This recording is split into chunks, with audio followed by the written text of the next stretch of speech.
Direct from Las Vegas, it's the Sandy Kastel and Friends Variety Show. Hi, everybody, and welcome to the Sandy Kastel and Friends Variety Show with Chef Michael.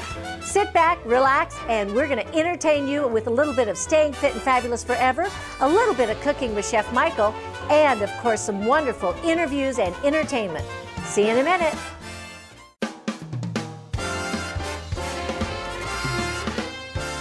We are here with Jimmy Malodor, the amazing jazz saxophonist who has just completed his first book. So, Jimmy, I got to ask you, why?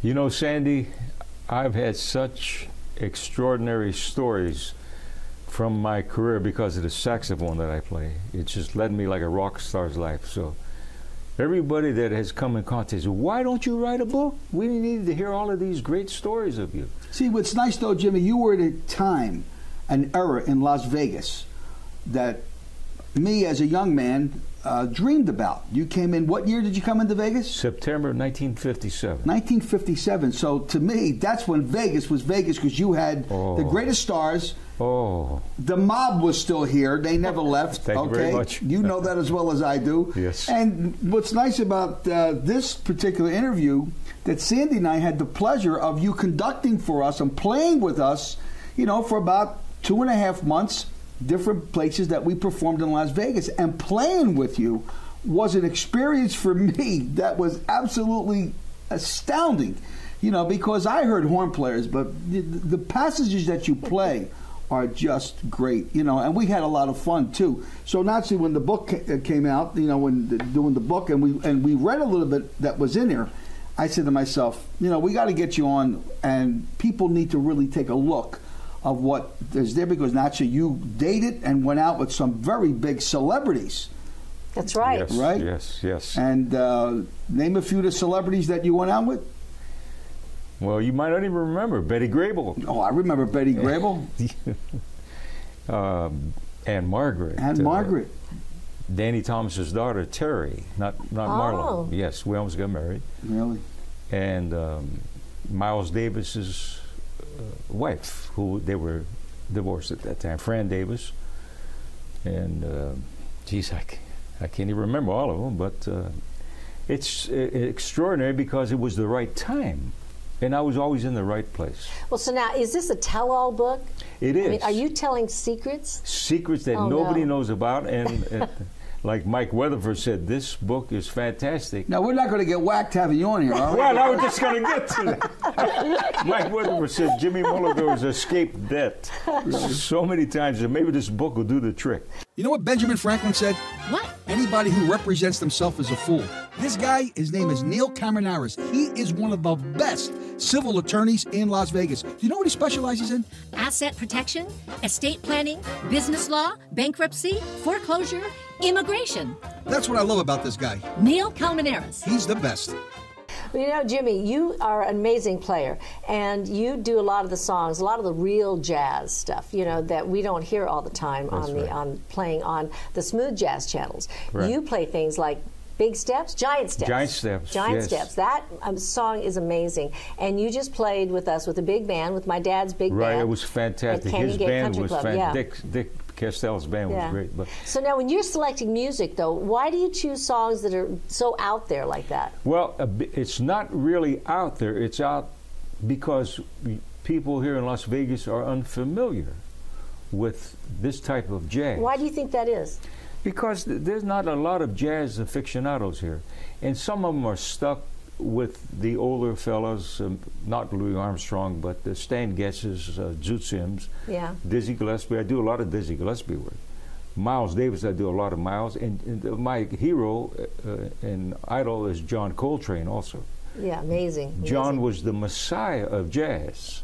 What I mean by that is he came in and changed all of the harmonic structures of jazz. Let's not forget Charlie Parker. Oh, yeah. Charlie Parker. The Bird. I met Bird when I was 16. Well, now, and now he did the out of the, what is that called when he goes outside the cycle of fifths or whatever? You mean this type of that kind of style of playing? Yeah. Well, see, basically, very simply, is if you have a song like "I Got Rhythm," and the background goes da da dee da da. So John Coltrane came in. He says, "I'm tired of playing like that. It makes me play a certain way." So he went do dee do dee do do do. So that second beat, instead of going along with what's going on, is totally different, and it eliminated all of the lick players in the world. You know, a few weeks ago we had the magnificent Vernell Brown. Yeah, great keyboard player. Yes, and what was so funny, and I want the viewers to know this, we put Jimmy and him on the phone for an hour, and Vernell goes over to of his piano, and this kid's playing, you know, these different notes. And hopefully someday I would love to have all of us get together and do a jam, because this guy Vernell is the epitome, you know, which we is hit great. it off so good. Now he calls me every day. So who's one of your biggest, who would you say are your top few inspirations that you've had throughout Well, your it had to life? start with Charlie Parker. Charlie Parker came around and changed everything from Dixieland to bebop. Right. And then John Coltrane came along and changed it from bebop to more progressive jazz, a lot more changes. Even Charlie Parker's songs, Confirmation and everything, Coltrane went in and did that Coltrane harmony, da do do do do. So it changed immensely. So those two were my biggest influence, along with the great James So Moody. your style just kind of evolved as you were working with all these different players and studying with these different players. Right. Well, that's so I incorporate all of that, plus the early styles that I learned, and it became Jimmy Malodor. And they are, all these little notes are in this book. The Vegas Player, Wow. Jimmy Malodor. That's it.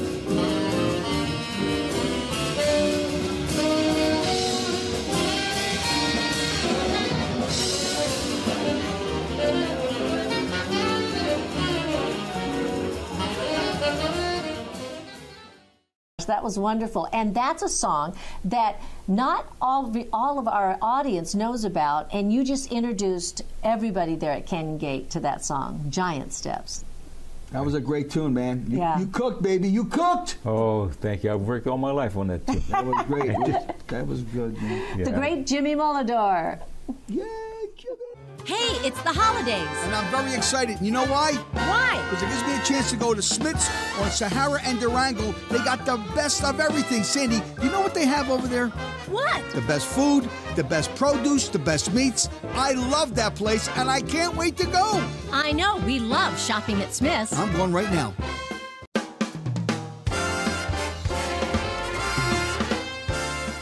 But what you're going to see today is the authentic South Philadelphia, East Coast type of cooking. What are you going to start with? Well, I'll tell you what I'm going to do right now.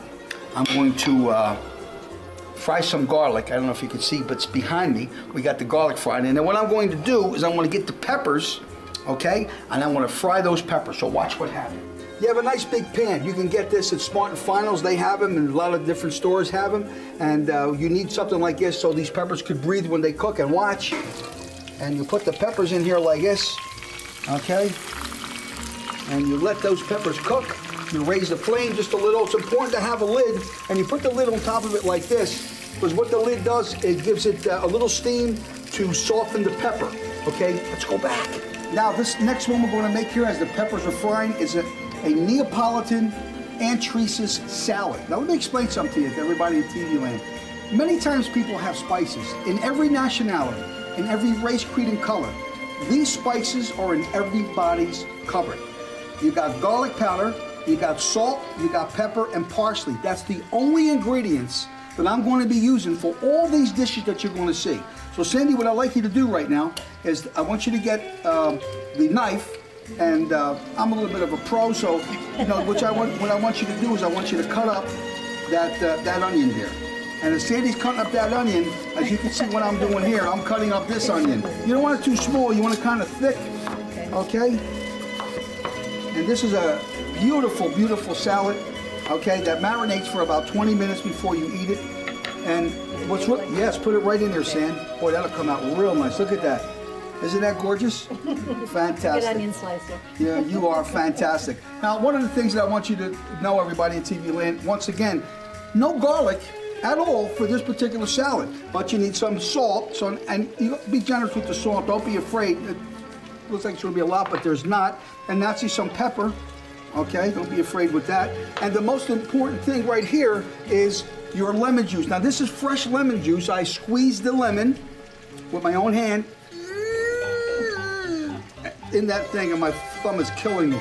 Anyway, you pour it over like this, okay? And then, Sandy, what I'd like you to do is get the olive oil, and this is Bertolli olive oil, the best. And it's extra virgin, so this never been touched before. It's the first time we opened it. Okay, so what I want you to do is put that in there, Sandy, and that's it. Just keep going, I'll let you know.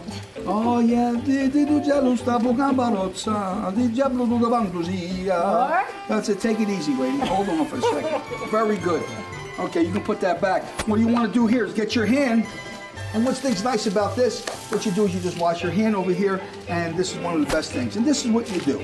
You get it like this, and you mix it up with your hand. Beautiful. Did your mom ever tell you not to play in salad? I didn't play in the salad. But as you can see, this particular piece here, and with the flavor is great. I mean, the flavor is just good. And what it does, the onion actually does a tremendous bouquet, okay, to the salad. And again, like I mentioned, this is romaine lettuce. This is romaine lettuce. Now, what's happening right now, the lemon is cooking the onion to give it flavor. So this is really done. The longer it sits, the better it tastes. So it's marinating. It's marinating right now. So this salad, see how fast, ladies and gentlemen? It's finished, it's done. Okay. Anybody can do it, any household.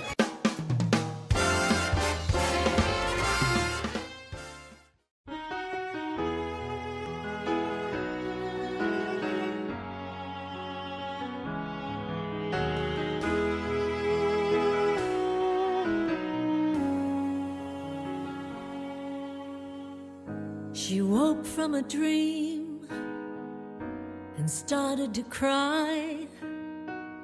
She turned to the window and watched the cars passing by. A chill ran through her veins. She remembered he is not here. She buried her head in his pillow and fought off her tears. The Indiana rain coming down in the middle of the night, put an end to this misery that's burning deep inside. Trapped in their empty home, it's been driving her insane. Indiana rain, won't you wash away her pain? It was a cold and icy day when he said goodbye. In her mind, she could see his face and feel him by her side. Her heart is breaking 'cause he's been gone a year. She's holding on to his memory, but it's time to face her fears. The Indiana rain coming down in the middle of the night, put an end to this misery that's burning deep inside. Trapped in their empty home, it's been driving her insane. Indiana rain, won't you wash away her pain? She kneels before the stone that bears his name, says it's time to let you go, but in my heart you'll remain. I promise you we'll be together someday. She took one last look, she turned and she walked away. Indiana rain coming down in the middle of the night, put an end to this misery that's burning deep inside. Trapped in their empty home, it's been driving her insane. Indiana rain, won't you wash away her pain? Indiana rain, won't you wash away her pain?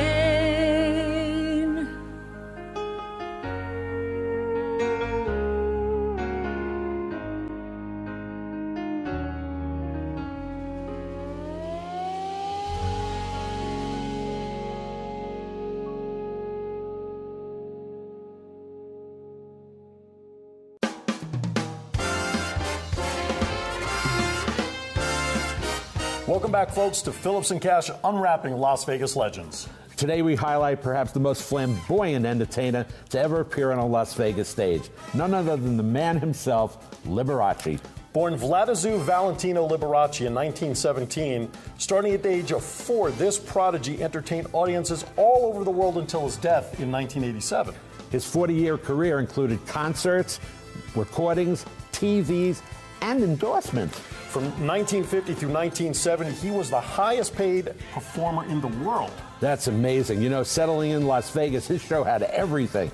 His flamboyance led him to be called Mr. Showmanship. And that's pretty amazing considering all the great entertainers that were here in Las Vegas at the same time. Well, Liberace was more than just a concert pianist. His shows had just about everything included in it. I was told that the founder of the Circus du Soleil shows was a huge Liberace fan with his act. Well, how about this, Cash? Liberace performed at the famous Radio City Music Hall and had 21 straight sold-out performances. Well, here comes another unwrapped treasure that will surprise a good number of our audience. Bring it on, let's go. Did you know that just like Elvis, Liberace had a twin brother who also died at birth? Wow, that's an uncanny coincidence, don't you think? Yeah, in spite all the fame and money and all the great things that he had, Liberace was constantly being hounded by the press and his critics for not going public about being gay. I know he refused to admit it even on his deathbed. It's a shame, but remember those days, people were not as acceptable as they are today, and at the time of his death, AIDS was running rampant. A shame it was indeed. However, Liberace, just like other giants who have passed on, their careers are still flourishing. A new museum is being scheduled to open early next year in the downtown district here in Vegas. He was a great performer who helped put Las Vegas on the map, and his memory will remain with us always. Well, that's it for this edition. Get ready for some serious action the next time we see you. Take care.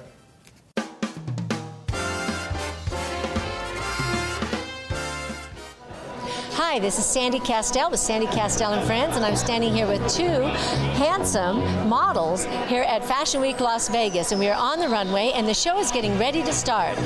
Ladies and gentlemen, welcome to Fashion Week Las Vegas! And I'm here with Russell. Russell, I don't even know your last name. Frank, Russell Frank. Well, it's so good to be here at the Fashion Week Las Vegas. So tell me a little bit about it. All right, so Fashion Week Las Vegas. Right now we're going into our third season. Obviously we're based here inside Las Vegas, and our main goal, our main focus is, targeting international designers. There's a lot of them all over. With us having this platform of Las Vegas, everybody wants to come to Vegas. And a lot of the designers from overseas, over inside Canada and Mexico, everybody wants to come and showcase their collections here in the States. Standing here with two handsome models here at Fashion Week Las Vegas, and we are on the runway, and the show is getting ready to start. So, Colt, how are you? I'm doing well. How are you? Good. So tell us a little bit about how you got into the business. I got in when I was quite a bit younger. When I was in college, I started modeling for Diesel. I started walking the runway, and then it went from other companies from there. I didn't originally intend on getting in modeling, but I was at a certain point where I needed money, and it was a good job for me to do. So. It's like Zach Zachary. The girls like to say Zachary, but... Oh, they like that. That's a very nice name. Yeah. So how was New York compared to Las Vegas for fashion? Well, New York's a whole other entity. New York's high fashion, the top of the top. So I got to see the best of the best. Vegas is more, it's not as much competition, I would say, but it's getting up there. Owning your own home is absolutely a blessing in life. Except when things go wrong. That's why you need somebody good to come in to do the repair, to put extensions, to do whatever needs to be done, from plumbing to painting, flooring. The one guy that I know that will really come through for you, his name is Alex Yanko. That's everyday home improvement. Hey, guess what? I think something's leaking. I better call him. We're back with Jimmy Malodor and his new book, The Vegas Player by Jimmy Malodor. And it says Sex, Drugs, Mafia, Celebrities. Oh my gosh, Jimmy, you told us a little bit about why you wrote the book, right. But now, give us a little secret. Well, I think of so many stories, Sinatra and Dean Martin backstage, and arguments off stage. You thought they would never argue, but Frank was kind of frightened of Dean. Dean was a boxer. He's from near my hometown in Ohio, really? Steubenville. Yeah, Dean was a tough guy. And Dean didn't take anything too serious. Like even to go to rehearsal, he'd show up, maybe, maybe not. And during the Rat Pack parties on stage with Frank, Joey Bishop, Sammy, Peter Lawford, and Dean, Dean would never, most of the time, wouldn't give Frank his lines so he can have a funny reaction. And one night I'm walking off with my horns in hand, I'm walking back and walking down the hall, and there's Dean and Frank sort of going at it, arguing a little bit. And Frank says, "Why don't you give me that punchline?" Dean gave him a kind of a Italian answer, like bump off. And he said, "If you don't like it, then double bump off." And I'm not going to listen to the BS. So anyway, Dean was not afraid of Frank, and I always thought that Frank was a tough guy. That he never would. With Dean, he wouldn't even react. You know, Jimmy, that's the kind of stories that people love to hear about. But I got to ask you a question. You must have done something recently. And what have you done recently? Well, Michael, I'm living my dream. Performing with my jazz group, a lot of original songs, but I do get the opportunity to work with Grammy Award winners. I recently worked with Richie Cole and Randy Brecker. Randy Brecker? Yes, Randy, five-time Grammy Award winner. Love that guy. I've worked a lot with five-time Grammy Award Tom Scott, and he's a fantastic player. And then recently, Benny Golson, one of the all-time greats. Jimmy Malodor is always in the forefront. It's my band. So it's quite an honor, Sandy, that I get to say it's my band, Jimmy Malodor, and his New York City Jazz Band, featuring Benny Golson and featuring Randy Brecker. And now, recently, I worked with one of the 5 great saxophonists in the world, Eric Alexander from New York. Oh my gosh, that's great. And Eric is just fantastic. So I've been working in L.A. I did the Temecula Jazz Festivals a few times.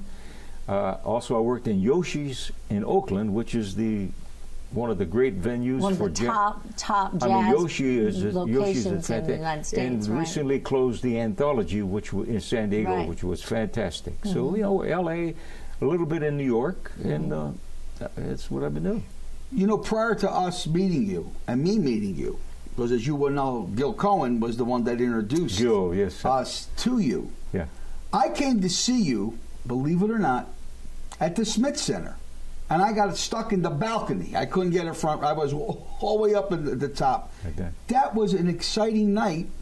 Exciting night. I was memorized, okay, of what you've done. The place was jammed. You couldn't move. Right, correct. You know? And it was very, very exciting. And then to finally meet, Sandy and I meet you through Gil, and then when you played with us, but I got to tell you, Sam, we got a special surprise because on February 26th. It's the 26th of February. All right. You and we became, ladies and gentlemen, we became tremendous friends. Yes, all we of are. us. Yes. Jimmy invited Sandy and I to perform with Jimmy at the Smith Center. Right. And who's going to be on the dais of that special evening? You know, Michael, this is becoming such a great bill. We have Paris Red. Paris Red? Incredible jazz singer. And then, of course, I have Ron Fourier on piano, Kenny Seifert, and your buddy and my buddy, Santo Savino on drums. The great Santo Savino. Yes. And now I'm looking at several artists to come in. Tom Scott, maybe Eric Alexander, Richie Cole, or even Doug Webb, whoever is available that day. I'm looking at that. So this lineup is going to be incredible.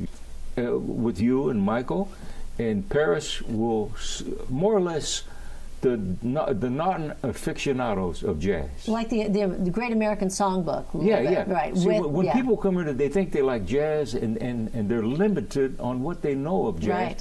So when we play, I have to really, first of all, I have a talent on stage to be able to communicate with the average listener and say, this is what I'm going to play. It was composed by John Coltrane, who had really, was a very spiritual person, and I give them an example of what they're going to hear. Right. Whereas Miles Davis just get up and start playing. She's been thrilling audiences all around the world. Now you're going to be thrilled at the latest album from singer-songwriter Sandy Kastel. Get your copy now of Indiana Rain. Indiana rain coming down in the middle Jimmy, you've worked with a lot of greats. Sinatra, Tony Bennett. Oh my gosh, the list just goes on and on. But there's one guy that everybody wants to know about. The King! The King. And he was the King. You know, we recorded a #1 seller in the world called the American Trilogy. And we went to United Recording, and Elvis said to me, I need about an 18-second break between the songs.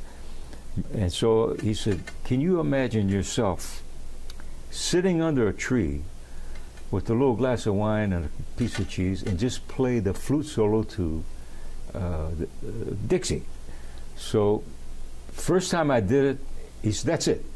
You got it. Yeah, and it became a monumental solo for the poor musicians on the road that couldn't hit this high E on a flute. Really? That I would crack, because can you imagine, here's Elvis looking at you with this 18-second break, and he became like a little boy with that tune, the American Trilogy. You had the Elvis Mafia, the Memphis Mafia on the right side here, on the left, Red West, Sonny West, and several others with water guns. And the reason being, and Elvis had a glass of water. Every time I played a solo, he even commented on our last show, Jimmy Malodor has played this 162 times and never missed a note. And during the solo, that's why I grew this little beard here, right here, put the flute in it, they would throw water on me. Elvis with the cup, while you're trying to get me to miss that note. They said that son of a gun is not going. Water guns coming out, water rolling on my face. It became hysterical. And Elvis was like a little kid off stage, a wonderful, great guy. And then, of course, if I may, personally, he used to come down in my dressing room between shows to get away from people. And a lot of times he'd bring in a fellow from Arizona selling turquoise jewelry, which was very hot at that time. Yeah. Pick out what you want, and then I'd leave me, go to sleep on the couch, and I'd go up to the coffee shop and have something to eat. What a story. That's incredible. That's a wonderful story. Great. See, your experience, your personal experience with Elvis Presley. Yes. And I think you were the only one that did that solo. You were famous for that because you always talked about that. But on the road, Sandy, they couldn't get anybody to play it right. Oh. And I couldn't go on the road because I was a musical director at the hotel. Well, there you go. Now, that is another story, folks, that's going to be in here in the Vegas Player with Jimmy Malodor. And it's all about sex, drugs, mafia, and celebrities. Thank you, Jimmy, for being here. Honored to be here, Sandy and Michael. Thank you, Jimmy.